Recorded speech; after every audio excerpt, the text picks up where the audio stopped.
नमस्कार साथियों, स्वागत है आपका भविष्य निर्माण शिक्षण संस्थान के इस ऑनलाइन प्लेटफॉर्म पर। आशा करते हैं दोस्तों कि आप लोग का पढ़ाई काफ़ी सुचारू रूप से चल रहा होगा। इस पढ़ाई के निरंतरता की गति को आगे बढ़ाते हुए उस अध्याय में आज एक फिर से हम लोग नया अध्याय जोड़ने के लिए यहाँ पे हाजिर हुए। तो दोस्तों आज के इस सेशन में हम लोग देखेंगे कल के दिनों में देश विदेश में जो भी घटनाएं घटी हैं, चाहे वो राज्य स्तरीय हो, देश स्तरीय हो या अंतर्राष्ट्रीय लेवल का हो, उन सभी घटनाओं का निचोड़ देखेंगे जो आपके किसी भी परीक्षा के दृष्टिकोण से बेहद ही महत्वपूर्ण होने वाली है। साथ ही हर एक क्वेश्चन से कुछ ना कुछ इंपॉर्टेंट फैक्ट भी मिलेगा, तो उस फैक्ट को आपको नोट करते हुए चलना है।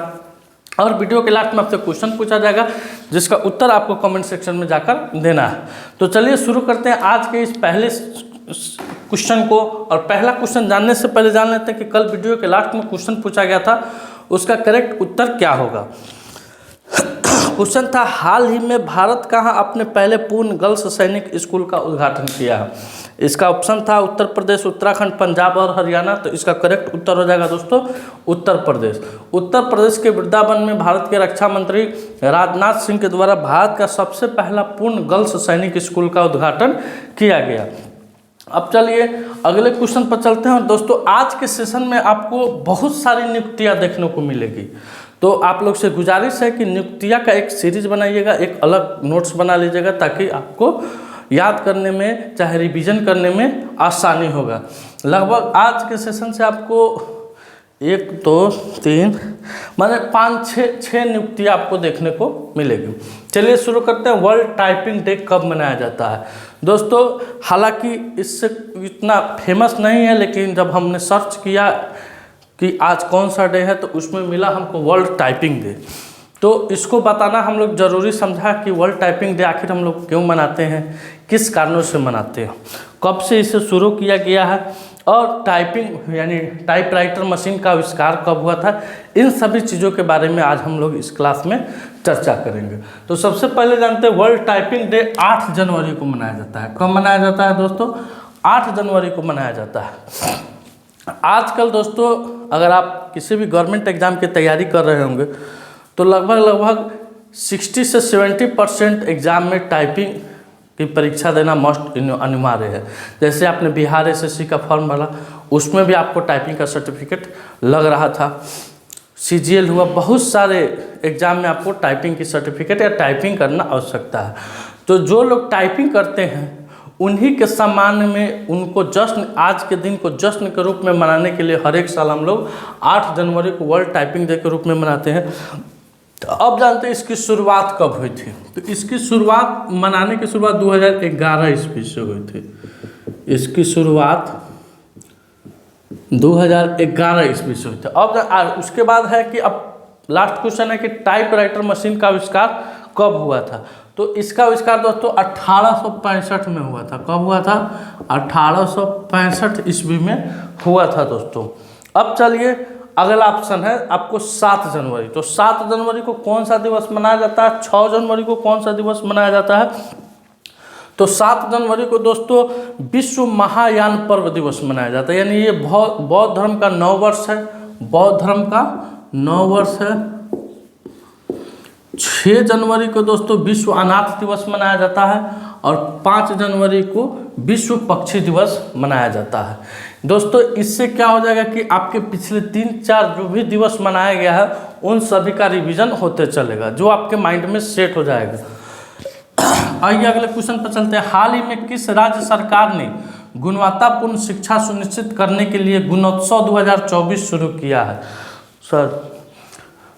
तो दोस्तों आपके सामने 4 ऑप्शन हैं। एक मध्य प्रदेश है, बिहार है, असम है, यूपी है। तो दोस्तों अभी असम के मुख्यमंत्री हेमंत बिश्व शर्मा के द्वारा और असम के शिक्षा मंत्री के द्वारा असम राज्य में गुणोत्सव 2024 शुरू किया गया है। ये क्या है दोस्तों? तो ये दोस्तों हर एक स्कूल में जाएगा और शिक्षा के गुणों को विद्यार्थियों से मिलेगा। उसकी एबिलिटी क्या है, माने वो कहाँ तक किस क्लास में पढ़ा है, उस क्लास लायक उसको जानकारी है कि नहीं है, इन सब चीज़ों को वह परखेगा। तो इसीलिए उसका नाम दिया गया है गुणोत्सव 2024। और अभी तक इसमें लगभग 40 लाख बच्चा का, कितना, 40 लाख बच्चा का जांच हुआ है लगभग। इसका करेक्ट उत्तर क्या हो जाएगा? असम हो जाएगा। अब चलते हैं अगले क्वेश्चन की तरफ। अगला क्वेश्चन देखिए आपका नियुक्ति से आ गया। किसी एशियाई विकास बैंक का कार्यकारिणी निदेशक नियुक्त किया गया है, यानी एशियन डेवलपमेंट बैंक। तो आज पहले सबसे पहले हम एशियन डेवलपमेंट बैंक का पोस्टमार्टम करेंगे, और पोस्टमार्टम करके उसकी स्थापना कब हुई थी, अध्यक्ष कौन है, मुख्यालय कौन है, कितना देश है, इन सभी चीज़ों के बारे में जानकारी को एकत्र करेंगे। तो चलिए शुरू करते हैं इस पोस्टमार्टम को। तो दोस्तों एशियन डेवलपमेंट बैंक, इसकी स्थापना 19 दिसंबर 1966 ईस्वी को हुई थी। यहाँ लिख रहे हैं इसकी स्थापना 19 दिसंबर 1966 ईस्वी को हुई थी। किसका, एशियन डेवलपमेंट बैंक का। इसका मुख्यालय कहाँ है, तो फिलीपींस में है। मुख्यालय कहाँ है, तो फिलीपींस में है। किसका, एडीबी यानी एशियन डेवलपमेंट बैंक का। सदस्य देश कितना है, तो 68 है। सदस्य देश 68 है, 68 है।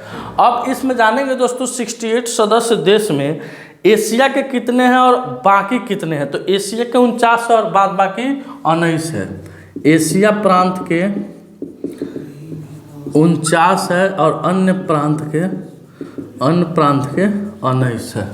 सर थोड़ा मार्कर देखिएगा, दिख रहा है कैमरा से। अब इसका जानते हैं दोस्तों अध्यक्ष कौन है, यानी एडीबी के अध्यक्ष कौन है, तो मासातसुंगु असोक्वाना इसके अध्यक्ष हैं। अब आ रहा है दोस्तों कि इसके कार्यकारिणी निदेशक किसे नियुक्त किया गया, तो विकासशील को एशिया विकास बैंक का कार्यकारिणी निदेशक नियुक्त किया गया है। अब आपके सामने दो ऑप्शन और दिखाई दे रहे हैं कि पुनीत धतवाल और त्रिपुरारी शरण।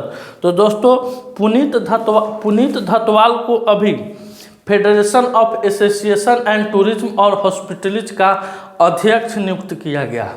फिच जिसको कहा जाता है FITH, फिच का इन्हें अध्यक्ष नियुक्त किया गया।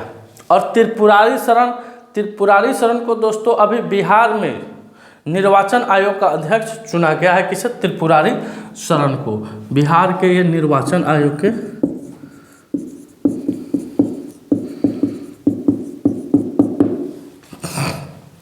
अब चलते हैं भारत के अस्थाई मिशन, यानी अब WTO पर चलते हैं। भारत के अस्थाई मिशन WTO का राजदूत किसे नियुक्त किया गया है, तो दोस्तों WTO यानी वर्ल्ड ट्रेड ऑर्गेनाइजेशन, इसका भी आज पोस्टमार्टम करते हैं। देखते हैं कि इसके पोस्टमार्टम में क्या क्या निकल के आता है। तो दोस्तों इसका पोस्टमार्टम करने से पहले इसकी स्थापना जान लेते हैं, यानी इसकी स्थापना कब हुई थी।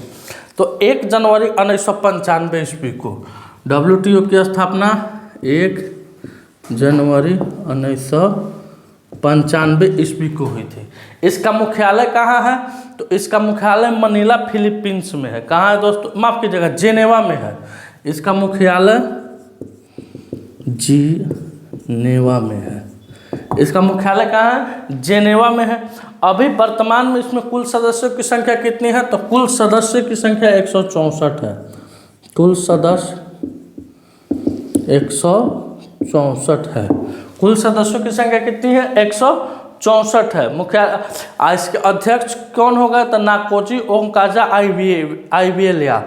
यहाँ ऑप्शन में हम लिख दिए हैं दोस्तों नाकोजी ओंकाजो आइवेलिया, यहीं इसके क्या है अभी वर्तमान में अध्यक्ष हैं। किसके, WTO के। तो अब जानते हैं कि इसका करेक्ट उत्तर क्या होगा, तो इसका करेक्ट उत्तर सेंथिल पांडियान होगा। पांडियन। भारत के अस्थायी मिशन WTO में राजदूत किसे नियुक्त किया गया है, तो सेंथिल पांडियन को। अब ऑप्शन नंबर बी है दोस्तों ब्रजेंद्र नवनीत। तो अभी वर्तमान में यानी इनके नियुक्ति के पहले कौन थे, तो ब्रजेंद्र नवनीत थे। चलिए अगले क्वेश्चन में चलते हैं। रश्मि शुक्ला को किस राज्य की पहली महिला DGP बनाया गया है, तो दोस्तों इसका करेक्ट उत्तर हो जाएगा महाराष्ट्र। महाराष्ट्र सरकार के द्वारा महाराष्ट्र की पहली महिला DGP। क्वेश्चन इसलिए इम्पोर्टेंट हो रहा है कि दोस्तों महाराष्ट्र राज्य में पहली बार कोई महिला क्या बनी है, DGP बनी है। तो इसका उत्तर क्या हो जाएगा, महाराष्ट्र हो जाएगा, रश्मि शुक्ला। दोस्तों आप इसका स्क्रीनशॉट ले सकते हैं। ये दोस्तों अगले क्वेश्चन की तरफ बढ़ते हैं। अगला क्वेश्चन है मेरा, नेशनल इन्वेस्टिगेशन एजेंसी NIA, क्या होता है इसका शॉर्ट फॉर्म? NIA 2023 में कितना सजा दर हासिल किया है? तो दोस्तों अभी 2023 बीता है, तो नेशनल इन्वेस्टिगेशन NIA के द्वारा 2023 का डाटा पेश किया गया। इस डाटा में हमको ये देखने को मिलेगा कि जो सजा दर है, मैंने NIA के थ्रू किसी व्यक्ति को सजा दिया जाता है, वो 2022 के मुकाबले कितना % बढ़ा है, साथ ही साथ कितना मुकदमा दर्ज किया है 2023 में, कितना करोड़ रुपया हासिल किए हैं छापेमारी के दौरान, और उसके बाद कितना लोगों को सज़ा मिला है। इन सभी चीज़ों पर अभी हम चर्चा करने वाले हैं। तो चर्चा के दौरान में देखते हैं कि सज़ा दर कितना हासिल किया गया। तो 94%, 94.70% सज़ा हासिल किया गया है, जो कि 2022 के मुकाबले 28% ज़्यादा है। 2022 के मुकाबले कितना है? 28% ज़्यादा है। अब इसमें देखेंगे कि कितना गिरफ्तारी हुआ है। तो 625 आदमी का गिरफ्तारी हुआ है, 625 आदमी का गिरफ्तारी हुआ। कितना करोड़ रुपए मिले हैं? तो 58 लाख करोड़ रुपए मिले हैं। इसमें कितना? 58 लाख करोड़। अभी तो उसे एक ही गुड़ा के घर से इतना न मिल गया बा दोस्त कि का कहल जाओ। कांग्रेस के सांसद रह, राज्यसभा सांसद, माने मशीन हाँपने लगता था रुपया गिनते गिनते। मालूम है सर, कुछ दिन पहले, 1 महीना पहले की घटना है, मशीन हाँपने लगता था रुपया गिनते गिनते। 3 दिन तक रुपया गिनाया है दोस्तों। अब इसमें जानते हैं दोस्तों कि 625 की गिरफ्तारी हुई है, 58 लाख करोड़ रुपया दर्ज किया गया, और कुल मामले 68 है। कुल मामले 68 है, यानी कुल जो केस दर्ज किया गया 68 केस दर्ज किया गया। अभी दोस्तों एक ईडी ने पश्चिम बंगाल में रेड करने जा रही थी। पश्चिम बंगाल के एक TMC के विधायक हैं, तो TMC के कार्यकर्ताओं के द्वारा उनके गाड़ी पर ज़बरदस्त पथराव किया गया, और यहाँ तक कि उनकी नियति ये थी कि उनको जान से मार दिया जाए। आप लोगों ने न्यूज़ के माध्यम से देखा ही होगा, तो किस तरह से लोकतंत्र की हत्या पश्चिम बंगाल में हुई, ये काफ़ी निंदनीय है, और चाहेंगे कि राज्य सरकार चाहे भारत सरकार इस पर कठोर से कठोर कार्रवाई करे। आइए अगले क्वेश्चन पर चलते हैं। महिला प्रतिनिधियों के लिए पंचायत से संसद तक कार्यक्रम किनके द्वारा शुरू किया गया? तो दोस्तों अभी महिला प्रतिनिधियों को जो पंचायत लेवल से है उनको संसद लेवल तक कैसे पहुंचाया जाए, इसके लिए भारत के लोकसभा अध्यक्ष हैं ओम बिरला जी, उनके द्वारा पंचायत से संसद तक के कार्यक्रम को शुरू किया गया है। यह नारी शक्ति वंदन अधिनियम के तहत इसको शुरू किया गया है। अब हरदीप सिंह पुरी तो शहरी आवास मंत्री हैं, अमित शाह गृह मंत्री है, भूपेंद्र यादव अभी दोस्तों 3 शहर को वर्ल्ड हेरिटेज के रूप में शामिल किए हैं, जिसको अंतर्राष्ट्रीय लेवल का दर्जा दिया जाएगा। अब आइए अगले क्वेश्चन पर। हाल ही में किस राज्य के हस्त निर्मित कालीन और वायु लकड़ी के शिल्प को GI टैग मिला है? तो कल दोस्तों पश्चिम बंगाल के कुछ सामानों को GI टैग मिला था, तो आज अरुणाचल प्रदेश के हस्त निर्मित कालीन और वायु लकड़ी शिल्प को क्या मिला है? GI टैग मिला है।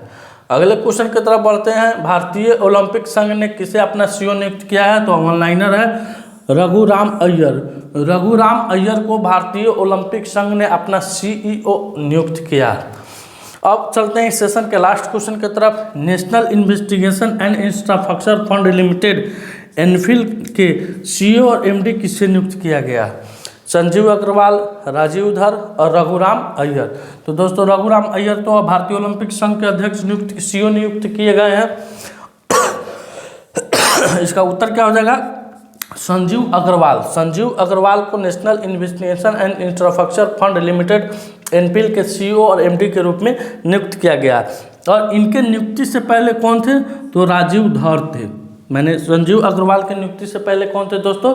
राजीव धर थे। दोस्तों आप इसका स्क्रीनशॉट ले सकते हैं।